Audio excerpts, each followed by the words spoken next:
তোমায় আমরা ভুলছি না, তোমায় আমরা ভুলছি না, সুষ্ঠু তদন্ত করতে হবে, সুষ্ঠু তদন্ত করতে হবে, হত্যা সিবিআই তদন্ত করতে হবে। প্রশাসনের ব্যর্থতা আমরা মানছি না, প্রশাসনের ব্যর্থতা আমরা মানছি না। জুবাইদা হত্যা সুষ্ঠু তদন্ত করতে হবে। ছাত্রছাত্রীদের আন্দোলন চলছে, আন্দোলন চলছে। আজকে আমাদের রাস্তার আন্দোলনের দলে দলে যোগ দিন।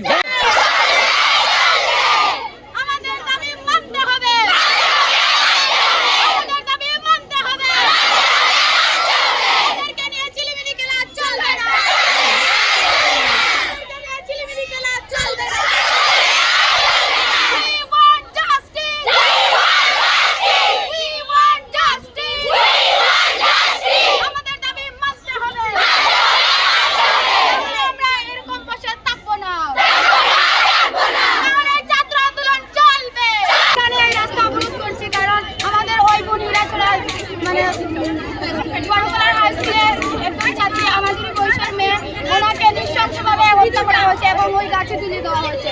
তাই আমরা বিচার চাই যে পুলিশরা যাতে সঠিক বিচার দেয়, ওই দুষ্কৃতীদের সঠিক বিচার দেয়। এখন পর্যন্ত কি কেউ এসেছে অবরোধ করার পরে? আমাদের মধ্যে কেউ আসেনি। আমরা জুবাইদা হত্যার সঠিক বিচার চাই। আমরা আপনাদের মিডিয়ার মাধ্যমে যদি জুবাইদা আত্মহত্যা করে থাকে, যে নির্জন জঙ্গলে আত্মহত্যা করেছে, যেখানে যেতে হলে পাহাড়ের কাঁচা রাস্তা কাদায় দিয়ে যেতে হয়, কিন্তু যখন ঝুলন্ত অবস্থা লাশটা ছিল বা আমরা বিভিন্ন ভিডিওর মাধ্যমে সোশ্যাল মিডিয়ার মাধ্যমে দেখতে পেলাম যে জুবাইদার পায়ে কোনো কাদার একটুও দাগ নেই, কোনো কাদা নেই, যেটা যেভাবে একদম ধুয়ে মুছে পরিষ্কার যেভাবে পরিচ্ছন্ন থাকে ঠিক সেইভাবে পরিষ্কার পরিচ্ছন্ন যদি পাও। দ্বিতীয় প্রশ্ন হচ্ছে জুবাইদার পায়ের ঘন্টার নিচে কিছু ব্লাড দেখা গেছে। আমাদের প্রশ্ন হচ্ছে সেই ব্লাড কিসের, কেন ব্লাড মিলল জুবাইদার পায়ে? যদি আত্মহত্যা হয় তাহলে কেন এই নির্জন জঙ্গল বেছে নিতে হয়েছে জুবাইদাকে? কেন এত কিভাবে জুবাইদা এত উঁচু গাছের মধ্যে উঠে একা একা ফাঁসি লাগতে পারলো, বা কিভাবে যে উন্না দিয়ে ফাঁস লেগেছে সেই উন্নাটা কিন্তু জুবাইদার নয়। আমরা যতটুকু জানতে পেরেছি যে উন্না দিয়ে ফাঁসি লেগেছে সেই উন্না পর্যন্ত জুবাইদার নয়।